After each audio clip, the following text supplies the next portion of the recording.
Na lokaciji v Ivančni Gorici potrebujejo več prostora, poudarja direktor podjetja. Ja, mi bi radi centralizirali našo proizvodnjo, ker zdaj delujemo na 2 lokacijah in en del proizvodnje imamo tudi v Podpeči, pa distribucijo, logistiko imamo v Podpeči, kar nam v bistvu tudi podraži proizvodnjo.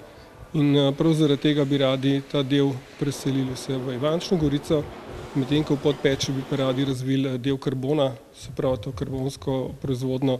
Del zemljišča v Ivančni Gorici, na katerem načrtujejo širitev proizvodnje, ni zazidljiv, zato morajo počakati na spremembo namembnosti. Širitev tega podjetja je seveda tudi naša želja in kar se občine tiče, smo naredili pravzaprav vse, kar smo lahko.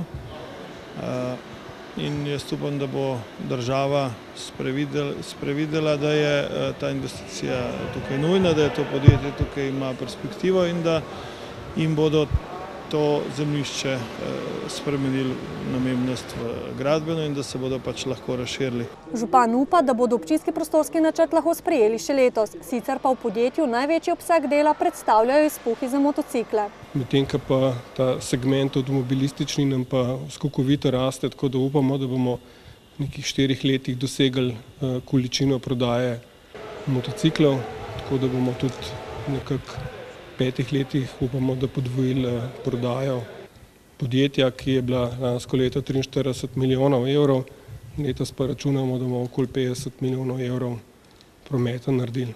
V podjetju dela približno 530 delavcev, od tega jih je okoli 470 redno zaposlenih.